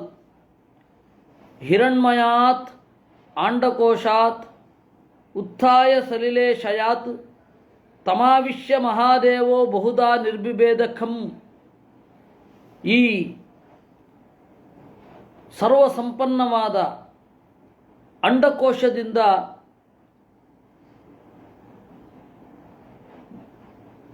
ಬ್ರಹ್ಮದೇವರು ಬಂದರು. ಆ ಬ್ರಹ್ಮದೇವರ ಶರೀರದ ಒಳಗಡೆ ಒಂದೊಂದೇ ಇಂದ್ರಿಯಗಳು ಅಭಿವ್ಯಕ್ತ ಆಗಲಿಕ್ಕೆ ಶುರು ಆಯಿತು. ಸುಮ್ಮನೆ ಹೀಗೊಂದು ಕಲ್ಪನೆ ಮಾಡಿ, ಒಂದು ಒಟ್ಟಾರೆ ದೊಡ್ಡ ಮೂಟೆ, ಮಾಂಸದ ಮೂಟೆ. ಆ ಮಾಂಸದ ಮೂಟೆಯಲ್ಲಿ ಏನೂ ಇಲ್ಲ, ಕೇವಲ ಮಾಂಸ ಮಾತ್ರ ಇದೆ. ಅಲ್ಲಿ ಒಂದೊಂದೇ ಇಂದ್ರಿಯಗಳು ಅಭಿವ್ಯಕ್ತ ಆಗತ್ತೆ. ಹಾಗೆ ನಿರಭಿಜ್ಯತಾಸ್ಯ ಪ್ರಥಮಂ ಮುಖಂ ವಾಣಿ ತಥೋಭವತ್. ಆ ಮಾಂಸದ ಮುದ್ದೆ ಮೇಲ್ಗಡೆ ಒಂದು ಪ್ರತ್ಯೇಕವಾದ ವಿನ್ಯಾಸವನ್ನು ಪಡೆಯಿತು. ಅಲ್ಲಿ ಮುಖ ಅನ್ನೋದು ಅಭಿವ್ಯಕ್ತ ಆಯಿತು. ವಾಣಿ ತಥೋಭವತ್, ಮಾತು ಆಚೆ ಬಂತು. ವಾಣ್ಯಾವನ್ಹಿ, ಆ ಮಾತಿನಿಂದ, ಬ್ರಹ್ಮದೇವರ ಮಾತಿನಿಂದ ಅಗ್ನಿದೇವ ಹುಟ್ಟಿದ. ಅಥೋ ನಾಸೆ, ಆಮೇಲೆ ಮೂಗು ಮೊಳೆಯಿತು. ಅತಃ ಪ್ರಾಣಯೇತಯೋ, ಅಲ್ಲಿಂದ ಪ್ರಾಣ ಬಂದ, ಪ್ರವಾಹವಾಯು ಹುಟ್ಟಿದ. ಪ್ರಾಣಾತ್ ವಾಯುರಭಿದ್ಯೇತಾಂ ಅಕ್ಷಿಣಿ ಚಕ್ಷುರೇತಯೋ, ಆಮೇಲೆ ಕಣ್ಣೆರಡು ರೂಪುಗೊಂಡವು. ತಸ್ಮಾತ್ ಸೂರ್ಯ ಅನ್ವಭಿದ್ಯೇತಾಂ, ಸೂರ್ಯ ಮತ್ತು ಚಂದ್ರರು ಬಂದರು. ಕರ್ಣವು ಶ್ರೋತ್ರಂ ತಥೋ ದಿಶಃ, ಬ್ರಹ್ಮದೇವರ ಮುಖದಲ್ಲಿ ಬಂದ ಕಿವಿಗಳು ದಿಕ್ಕನ್ನು ತಮ್ಮ ಕಾರ್ಯಕ್ಷೇತ್ರವನ್ನಾಗಿ ಮಾಡಿಕೊಂಡವು. ನಿರ್ಬಿಭೇದ ವಿರಾಜಸ್ತ್ವಕ್ ಲೋಮಶ್ವಶ್ರಾದಯಸ್ತತ, ಚರ್ಮವು ಬಿರುಕು ಬಿಟ್ಟಿತು. ಬಿರುಕು ಬಿಟ್ಟ ಚರ್ಮದಲ್ಲಿ ಲೋಮ ಮೊದಲಾದವುಗಳು ಬಂತು, ಗಡ್ಡ ಮೊದಲಾದವುಗಳು. ಹಾಗೆ ಹೊರಗಡೆಯಿಂದ ತತಶ್ಚ ಓಷಧಯ ಪಶ್ಚಾತ್, ಓಷಧಿಗಳು ಬಂದುವು. ಶಿಷ್ಣಂ ನಿರ್ಬಿಬಿದೆ ತತಃ, ಆಮೇಲೆ ಶಿಷ್ಣ ಗುಹ್ಯ ಭಾಗ ಹೊರಗಡೆ ಬಂತು. ರೇತಸ್ತಮಾದಾಯ ಆಸನ್ ನಿರಭಿದ್ಯತ ವೈಗುದಂ, ರೇತಸ್ತಸ್ಮಾದಾಪಾತನ್, ಆ ರೇತಸ್ಸು ನೀರಾಯಿತು. ಆಮೇಲೆ ಗುದವಾಗಿ ಬದಲಾಯಿತು ಕೆಳಗಡೆಯ ಭಾಗ. ಗುದಾತ್ ಅಪಾನಃ, ಗುದದ ಒಳಗಡೆ ಅಪಾನ ನೆಲೆಗೊಂಡ. ಅಪಾನಾಚ್ಚ ಮೃತ್ಯುರ್ಲೋಕ ಭಯಂಕರ, ಆಮೇಲೆ ಲೋಕ ಭಯಂಕರನಾದ ಮೃತ್ಯು ಬಂದ. ಯಮ ಪಾಯು ಇದಕ್ಕೆ ಅಭಿಮಾನಿ. ಹಸ್ತೌತು ನಿರಭಿದ್ಯೇತಾಂ ಬಲಂ ತಾಭ್ಯಾಂ ತತಸ್ವರಾಟ್, ಪಾದೌತು ನಿರಭಿದ್ಯೇತಾಂ ಗತಿಸ್ತಾಭ್ಯಾಂ ತಥೋ ಹರಿಹಿ. ಆಮೇಲೆ ಕೈಗಳು ಮೊಳೆತವು, ಅಲ್ಲಿ ಬಲ ಬಂತು, ಅಲ್ಲಿ ಇಂದ್ರ ಬಂದ. ಆಮೇಲೆ ಕಾಲು ಮೊಳೆಯಿತು, ಅಲ್ಲಿಂದ ಗತಿ ಉಂಟಾಯಿತು, ಅಲ್ಲಿ ಹರಿ ಇದ್ದ. ದೇವರು ನಿಯಾಮಕ ಅಂತ ಹೇಳ್ತೀರಾ, ಅಭಿಮಾನಿಯಾಗಿ ಬಂದಿದ್ದಾನೆ. ಅಭಿಮಾನಿ ಅಂತಂದರೆ ಯಾವುದೋ ಒಬ್ಬ ನಿಯಾಮಕನಿಂದ ಒಂದು ಪೋರ್ಟ್ಫೋಲಿಯೋ ಸ್ಥಾನವನ್ನು ಪಡೆದು ಅಲ್ಲಿ ಬೇರೆಯವರನ್ನು ನಿಯಂತ್ರಣ ಮಾಡುವವ ಅಭಿಮಾನಿ. ದೇವರು ಕೂಡ ಅಭಿಮಾನಿ ಆದರೆ ದೈವ ಯಾರು? ನಾರಾಯಣನೂ ಅಭಿಮಾನಿಯೋ ಅಂತ ಪ್ರಶ್ನೆ. ಯಾಕೆಂದರೆ ಅಲ್ಲಿ ಗತಿಸ್ಥಾಭ್ಯಾಂ ತಥೋ ಹರಿಹಿ ಅಂತ ಇದೆ. ಇಂಥಲ್ಲಿ ತಿಳಿದುಕೊಳ್ಳಬೇಕಾದ ಅತ್ಯಂತ ಗುಟ್ಟಾದ ಸಂಗತಿಯನ್ನು ಆಚಾರ್ಯರು ಹೇಳಿದರು. ಯಜ್ಞನಾಮಾಚ ದೇವೋನ್ಯೋ ವಿಜ್ಞೇಯ ಪಾದದೇವತ, ಎಲ್ಲರ ಪಾದದೇವತೆಯಾಗಿ ಇರೋವನು ಯಜ್ಞ. ಅವನು ಯಾರು ಅಂತಂದರೆ ಇಂದ್ರನ ಮಗ. ಅಲ್ಲಿ ಯಜ್ಞನಾಮಕ ಪರಮಾತ್ಮನ ಆವೇಶ ಇದೆ. ತಮಾವಿಷ್ಟೋ ಹರಿರ್ನಿತ್ಯಂ ತದಾಹು ಪಾದದೈವತಂ, ಅವನನ್ನು ಪಾದದ ದೇವತೆ ಅಂತ ಹೇಳ್ತಾರೆ. ತಸ್ಯೇಂದ್ರಿಯಾಭಿಮಾನಿತ್ವಂ ಕುತಃಪೂರ್ಣಾಮಲಾತ್ಮನಃ, ದೇವರು ಅಭಿಮಾನಿ ಯಾಕಾಗ್ತಾನೆ? ಹಾಗಾಗೋದಿಲ್ಲ. ಹೀಗೆ ಮನುಷ್ಯ ಶರೀರದ ಒಂದು ಡಿಸೈನ್ ಆಗಿದ್ದು ಹೀಗೆ. ನಾಡ್ಯಶ್ಚ ನಿರಭಿದ್ಯಂತ ತಾಭ್ಯೋ ಲೋಹಿತ ಮಾಹಿತಂ, ಮತ್ತು ಈ ದೇಹದ ಒಳಗಡೆ ಕಂಠದ ಕೆಳಗಡೆ ಎಲ್ಲ ಇಲ್ಲಿಂದ ಹಿಡಿದು ಇಲ್ಲಿಯವರೆಗೆ ನಾಡಿಗಳು ಬಂದವು. ನಾಡಿಗಳ ಒಳಗಡೆ ರಕ್ತದ ಚಲನೆ ಶುರು ಆಯಿತು. ನದ್ಯಸ್ತತ ಸಮಭವನ್ ಉದರಂ ನಿರಭಿದ್ಯತ, ಆಮೇಲೆ ನದಿ ಅನ್ನೋದು ಆ ನಾಡಿಗಳಿಂದ ಬಂದವು. ಉದರಂ ನಿರಭಿದ್ಯತ, ಹೊಟ್ಟೆ ಅನ್ನೋದು ಒಂದು ರೂಪುಗೊಂಡಿತು. ಕ್ಷುತ್ಪಿಪಾಸೆ ತತಸ್ಯಾತಾಂ ಸಮುದ್ರಸ್ತು ತಯೋರಭೂತ್, ಹಸಿವೆ ನೀರಡಿಕೆಗಳಾಯಿತು. ಆ ಬ್ರಹ್ಮದೇವರ ಹೊಟ್ಟೆಯಿಂದ ಸಮುದ್ರದ ದೇವತೆ ವರುಣ ಬಂದ. ಅಥಾಸ್ಯ ಹೃದಯಂ ಭಿನ್ನಂ ಹೃದಯಾನ್ ಮನೌತ್ಥಿತಂ, ಆಮೇಲೆ ಎದೆ ಬಂತು. ಎದೆಯ ಒಳಗಡೆ ಮನಸ್ಸು ಅವಕಾಶವನ್ನು ಪಡೆದವು. ಚೈತ್ಯೋಪಿ ಭಗವಾನ್ ವಿಷ್ಣು ಅಂತರ್ಯಾಮಿ ಚತುರ್ಮುಖಾತ್ ಸ್ವೇಚ್ಛೆಯ ವ್ಯಕ್ತಮಗಮತ್ ತಥೋತೋ ಬ್ರಹ್ಮಜ ಸ್ಮೃತಃ. ಆಮೇಲೇನಾಯಿತು? ಮನಸ್ಸಿನಿಂದ ಚಂದ್ರ ಹುಟ್ಟಿದ, ಬ್ರಹ್ಮದೇವರ ಬುದ್ಧಿಯಿಂದ ಬೃಹಸ್ಪತಿ ಹುಟ್ಟಿದ, ಆಮೇಲೆ ಅಹಂಕಾರ ರೂಪನಾದ ರುದ್ರ ಹುಟ್ಟಿದ. ಚಿತ್ತಂ ಚೈತ್ಯ ತಥೋಭವತ್, ದೇವರು ಬ್ರಹ್ಮದೇವರಿಂದ ಹುಟ್ಟಿದ. ಚೈತ್ಯ, ದೇವರ ಅತ್ಯಂತ ಗುಟ್ಟಾದ ಹೆಸರು ಚೈತ್ಯ. ಅದಕ್ಕೆ ಆಚಾರ್ಯರು ಹೇಳಿದ್ರು, ಚೈತ್ಯೋಪಿ ಭಗವಾನ್ ವಿಷ್ಣು ಅಂತರ್ಯಾಮಿ ಚತುರ್ಮುಖಾತ್. ದೇವರು ಚೈತ್ಯ ಅಂತ ಹೇಳ್ತಾರೆ ದೇವರನ್ನು. ಯಾಕೆ ಅಂದರೆ ಚಿತ್ತಕ್ಕೆ ವಿಷಯ, ಚಿತ್ತ ಪ್ರೇರಕ, ಚಿತ್ತ ನಿಯಂತ್ರಣ ಮಾಡುವವ. ಅದರಿಂದಾಗಿ ಅವನಿಗೆ ಚೈತ್ಯ ಅಂತ. ಅವನು ಅಂತರ್ಯಾಮಿ. ಸ್ವೇಚ್ಛೆಯಿಂದ ಅದು ಚೈತ್ಯ ತಥೋಭವತ್. ಮನಸಃ ಚಂದ್ರಮಾಜಾತಃ ಚೈತ್ಯ ತಥೋಭವತ್. ಚಿತ್ತ, ಅದರಿಂದ ಚೈತ್ಯ ಬಂದ. ಆ ಚೈತ್ಯ ಯಾರು? ನಾರಾಯಣ. ಆ ನಾರಾಯಣ ಸ್ವೇಚ್ಛೆಯಿಂದ ಹುಟ್ಟಿದ್ದು. ಏತೆ ಹ್ಯಭ್ಯುತ್ಥಿತಾ ದೇವಾಃ ನೈವಾಸ್ಯೋತ್ಥಾಪನೆ ಶಕನ್ ಪುನರಾವಿವಿಶುಕ್ಕಾನಿ ತಮುತ್ಥಾಪಯಿತುಂ ಕ್ರಮಾತ್. ಇವರೆಲ್ಲ ದೇಹದ ಒಳಗಡೆ ಇದ್ದಾರೆ. ಬ್ರಹ್ಮದೇವರ ಶರೀರ ನೋಡಿ ಇಲ್ಲಿ ಸ್ಪಷ್ಟವಾಗಿ ತೋರ್ತಾ ಇದೆ. ಬ್ರಹ್ಮದೇವರ ಶರೀರ ಒಂದು ಜಗತ್ತಿನ ಒಂದು ದೊಡ್ಡ ಲ್ಯಾಬೋರೇಟರಿ. ಎಲ್ಲ ತರಹದ ಪ್ರಯೋಗಗಳು ಅಲ್ಲಿ ಆಗಿ ಹೋಗಿದೆ. ಆ ಬ್ರಹ್ಮದೇವರ ಶರೀರದಲ್ಲಿ ಬ್ರಹ್ಮದೇವರು ಮತ್ತು ನಾರಾಯಣ ಇಬ್ಬರು ತಟಸ್ಥವಾಗಿ ನಿಂತುಕೊಂಡ್ರಂತೆ. ಎಲ್ಲ ಇಂದ್ರಿಯಾಭಿಮಾನಿ ದೇವತೆಗಳು ಪ್ರವೇಶ ಮಾಡಿದರು. ಆ ದೇಹ ಎದ್ದು ನಿಲ್ಲಲಿಲ್ಲ.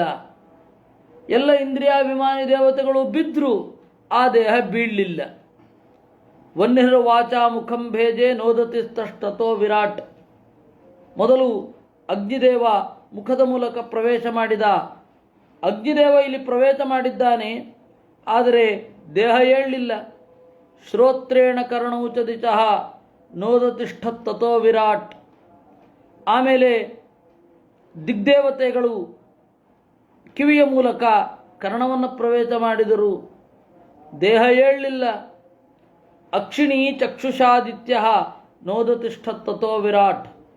ಕಣ್ಣಿನ ಒಳಗಡೆ ಸೂರ್ಯ ಹೋದ, ದೇಹ ಏಳಲಿಲ್ಲ. ಶ್ರೋತ್ರೇಣ ತ್ವಚಂ ಲೋಮಭಿರೋಷಧ್ಯ, ಓಷಧ್ಯಾಭಿಮಾನಿ ದೇವತೆಗಳು ಸೋಮ ಮೊದಲಾದವರು ಪ್ರವೇಶ ಮಾಡಿದ್ರು ಚರ್ಮವನ್ನು. ನೋದತಿಷ್ಠತ್ತೋ ವಿರಾಟ್. ರೇತಸಾ ಶಿಷ್ಣಮಾಪಸ್ತು, ಅಭಭಿಮಾನಿ ದೇವತೆಗಳು ಶಿಷ್ಣದ ಮೂಲಕ ಪ್ರವೇಶ ಮಾಡಿದ್ರು. ರೇತ ಸಮೃದ್ಧಿ ಇದೆ, ಜೀವವೇ ಇಲ್ಲ, ಸೃಷ್ಟಿ ಹೇಗಾಗತ್ತೆ? ಗುದಂ ಮೃತ್ಯುರಪಾನೇನ ನೋದತಿಷ್ಠತ್ತೋ ವಿರಾಟ್. ಮೃತ್ಯುದೇವತೆ ಅಪಾನದ ಮೂಲಕ ಗುದವನ್ನು ಪ್ರವೇಶ ಮಾಡಿದ, ಏಳಲಿಲ್ಲ. ಹಸ್ತಾವಿಂದ್ರೋ ಬಲೇನೈವ ನೋದತಿಷ್ಠತ್ತೋ ವಿರಾಟ್. ಇಂದ್ರ ಪ್ರವೇಶ ಮಾಡಿದ ಹಸ್ತವನ್ನು, ಕೈಯಲ್ಲಿ ಒಳ್ಳೆ ಬಲ ಇದೆ, ಉಸಿರೇ ಇಲ್ಲ, ಏನು ಪ್ರಯೋಜನ? ವಿಷ್ಣುರ್ಗಚ್ಚೈವ ಚರಣೌ ನೋದತಿಷ್ಠತ್ತೋ ವಿರಾಟ್.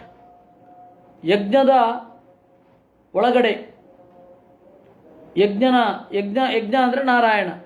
ಆ ಜಯಂತನ ಒಳಗಡೆ ಯಜ್ಞನಾಮಕ ಪರಮಾತ್ಮ ಇದ್ದ. ಅವನನ್ನು ಇಟ್ಕೊಂಡು ಜಯಂತ ಪ್ರವೇಶ ಮಾಡಿದ. ಕಾಲಿಗೆ ಏಳಲಿಲ್ಲ. ಇಲ್ಲಿ ಒಂದು ಸೂಕ್ಷ್ಮವನ್ನು ತಿಳ್ಕೊಳ್ಬೇಕು ಅಂತ ರಾಚಾರ್ಯರು. ಶಕ್ತೋಪಿ ಬ್ರಹ್ಮವಾಯುವಸ್ತು ಬಲಜ್ಞಪ್ತ್ಯೈ ಜನಾರ್ದನ ತತ್ಸ್ಥ ಉತ್ಥಾಪಯಾಮಾತ ಬ್ರಹ್ಮದೇವಂ ವಿಶನ್ ಪ್ರಭು ಇತಿ ಚ. ದೇವತೆಗಳಿಗೆ ಬ್ರಹ್ಮ ಮತ್ತು ಮುಖ್ಯಪ್ರಾಣರ ಇಂಪಾರ್ಟೆನ್ಸನ್ನು ತೋರಿಸುವ ಮೂಲಕ ಇಡೀ ಜಗತ್ತು ತಿಳ್ಕೊಳ್ಬೇಕು ಬ್ರಹ್ಮದೇವರು ಜೀವೋತ್ತಮ ಹೇಗೆ ಅಂತ. ಅದಕ್ಕೆ ಅವನೇನು ಮಾಡಿದ? ಶಕ್ತಿ ಇದ್ದರೂ ಎಬ್ಬಿಸಲಿಲ್ಲ. ನೋದತಿಷ್ಠತ್ ತಥೋ ವಿರಾಟ್. ಅದನ್ನು ಆಚಾರ್ಯರು ಹೇಳ್ತಾರೆ. ಇದು ಇರುವಂತಹ ಗುಟ್ಟು. ಇದು ಉಪನಿಷತ್ತಿನಲ್ಲಿ ಹೆಚ್ಚು ಕಡಿಮೆ ಎಲ್ಲ ಉಪನಿಷತ್ತಿನಲ್ಲಿಯೂ ಪ್ರಾಣನ ಬಗ್ಗೆ ಬಂದಿದೆ.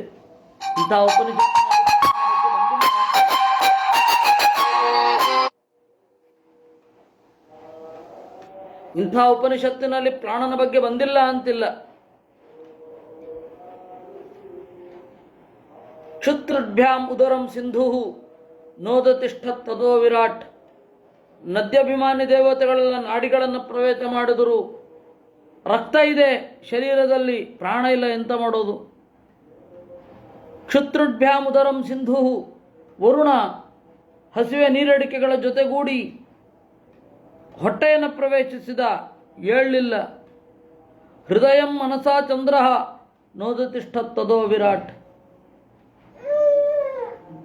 ಪ್ರವೇಶ ಮಾಡಿದ ಚಂದ್ರ ಮನಸ್ಸಿನ ಮೂಲಕ ಹೃದಯವನ್ನು, ಏಳಲಿಲ್ಲ. ಬುದ್ಧ್ಯಾ ಬ್ರಹ್ಮಾಪಿ ಹೃದಯಂ ನೋದತಿಷ್ಠತ್ತದೋ ವಿರಾಟ್, ಬ್ರಹ್ಮ ಪ್ರವೇಶ ಮಾಡಿದ. ಇಲ್ಲಿ ಬ್ರಹ್ಮ ಅಂದರೆ ಬೃಹಸ್ಪತಿ ಎಂದರು. ಇಲ್ಲಿ ಬೃಹಸ್ಪತಿ ಅಂತ ಅರ್ಥ ಮಾಡಬೇಕು. ಬೃಹಸ್ಪತಿ ಪುರೋಗಾಶ್ಚ ಬ್ರಹ್ಮಾಚ ಬ್ರಹ್ಮಣಸ್ಪತಿ ಇತ್ಯಭಿಧಾನಂ. ಪುರೋಗ ಬ್ರಹ್ಮ, ಬ್ರಹ್ಮಣಸ್ಪತಿ. ಇದರ ಮೂಲಕ ಏನಂತ ಹೇಳೋದು? ಬೃಹಸ್ಪತಿ ಬ್ರಹ್ಮ ಅಂತ ಕರೀತಾರೆ. ಇಲ್ಲಿ ಬೃಹಸ್ಪತಿ ಪ್ರವೇಶ ಮಾಡಿದ, ದೇಹ ಏಳಲಿಲ್ಲ. ರುದ್ರ ಅಹಂಕಾರದ ಮೂಲಕ ಹೃದಯವನ್ನು ಪ್ರವೇಶ ಮಾಡಿದ, ದೇಹ ಏಳಲಿಲ್ಲ. ಚಿತ್ತೇನ ಹೃದಯಂ ಚೈತ್ಯ ಕ್ಷೇತ್ರಜ್ಞ ಪ್ರಾವಿಚತ್ಯದ ವಿರಾಟ್ ತದೈವ ಪುರುಷಃ ಸಲಿಲಾತ್ ಉದತಿಷ್ಠತ.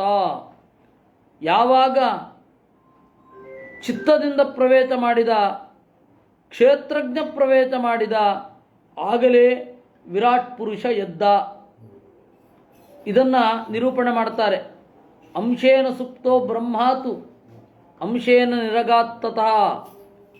ಒಂದು ಅಂಶದಿಂದ ಬ್ರಹ್ಮದೇವರು ಮಲಗಿದ್ರು, ಇನ್ನೊಂದು ಅಂಶದಿಂದ ಹೊರಗಡೆ ಬಂದರು. ಸ್ವದೇಹಾದ್ ವಾಯು ಸಹಿತೋ ವಿಷ್ಣುನಾಥ ಜಗತ್ಪ್ರಭು. ತಮ್ಮ ದೇಹದಿಂದ ಬ್ರಹ್ಮದೇವರು ಹೊರಗಡೆ ಬಂದರು. ಮುಖ್ಯ ಪ್ರಾಣ ಮತ್ತು ದೇವರ ಜೊತೆಗೂಡಿಯೇ ಹೊರಗಡೆ ಬಂದದ್ದು. ತಮುತ್ಥಾಪಯಿತು ದೇವಾ ತಾನೃತೇತ್ರೀನ್ ಮಹಾಬಲಾನ್. ಈ ಮೂರು ಬಲಿಷ್ಠರನ್ನು ಹೊರತುಪಡಿಸಿದರೆ ದೇವತೆಗಳು ಏನು ಕೆಲಸ ಮಾಡಲಿಕ್ಕೆ ಆಗೋದಿಲ್ಲ. ಇದನ್ನು ತೋರಿಸ್ಬೇಕಿತ್ತು. ನಾಶಕ್ನುವನ್ನೇಕ ಸಂಸ್ಥಾ ತತಸ್ಥೆ ತ್ವಂಶಿತ ಸ್ತ್ರೀಯ ಉದತಿಷ್ಠದ್ ಬ್ರಹ್ಮದೇಹ ತದಾ ತೇಷಾಂ ಪ್ರಭಾವತಃ. ಮೂರು ಜನ ಪ್ರವೇಶ ಮಾಡಿದ್ರು. ತೇ ತ್ವವಿಷನ್ ಸ್ತ್ರಯ. ಅವಾಗ ಯಾರು ಪ್ರವೇಶ ಮಾಡಿದ್ರೋ ಅವಾಗ ಬ್ರಹ್ಮದೇಹ ಎತ್ತು. ವಿಶೇಷೇಣ ಹರೇರೇವ ಪ್ರಭಾವೇನ ಶ್ರೇಯಃಪತೇ. ಬ್ರಹ್ಮದೇವರ ದೇಹ ಏಳಲಿಕ್ಕೆ ಕಾರಣ, ಪ್ರಧಾನವಾದ ಕಾರಣ ದೇವರೇ. ಚಿತ್ತಾಭಿಮಾನಿ ಬ್ರಹ್ಮೈವ ಕ್ಷೇತ್ರಜ್ಞ ತದ್ಗತೋ ಹರಿ. ಚಿತ್ತಕ್ಕೆ ಅಭಿಮಾನಿ ಬ್ರಹ್ಮ, ಕ್ಷೇತ್ರಜ್ಞ ಯಾರು ಅಂದರೆ ನಾರಾಯಣ. ಪ್ರಾಣೋ ವಾಯುರಿತಿ ಪ್ರೋಕ್ತಃ ತಯೋರೀಶೋ ಹರಿಸ್ವಯಂ. ಪ್ರಾಣ ಅಂದರೆ ವಾಯು, ಅವರಿಬ್ಬರಿಗೆ ಒಡೆಯ ಸ್ವಯಂ ನಾರಾಯಣ. ಅದರಿಂದಾಗಿ ಚಿತ್ತೇನ ಇತ್ಯಾದಿಗಳಿಂದ ನೀವು ಹೀಗೆ ತಿಳ್ಕೊಳ್ಬೇಕು. ಯಥಾ ಪ್ರಸುಪ್ತಂ ಪುರುಷಂ ಪ್ರಾಣೇಂದ್ರಿಯ ಮನೋಧಿಯ ಪ್ರಭವಂತಿ ವಿನಾಯೇನ ನೋತ್ಥಾಪಯಿತು ಮೋಜತ. ಮಲ್ಕೊಂಡ ಪುರುಷನನ್ನು ಇಂದ್ರಿಯ ಮೊದಲಾದವುಗಳು ಏಳಿಸ್ಲಿಕ್ಕೆ ಸಾಧ್ಯವೇ ಇಲ್ಲ. ಒಳಗಡೆ ಇನ್ಯಾರೋ ಏಳಿಸಬೇಕು. ಅವನು ಯಾರು? ಎಚ್ಚರ ಆಗಬೇಕಲ್ಲ. ಕೈ ಮೈ ಮುಟ್ಟಿದ್ರೂ ಎಚ್ಚರ ಆಗೋಲ್ಲ. ಇಂದ್ರಿಯಗಳ ಅರ್ಜಿಗೆ ತಕ್ಕ ಹಾಗೆ ಎಚ್ಚರ ಆಗೋದು ಕಷ್ಟ ಇದೆ. ಅದರಿಂದ ಯಾರು ಶ್ರೇಷ್ಠರು ಅಂತ ತಿಳ್ಕೊಳ್ಬೇಕು.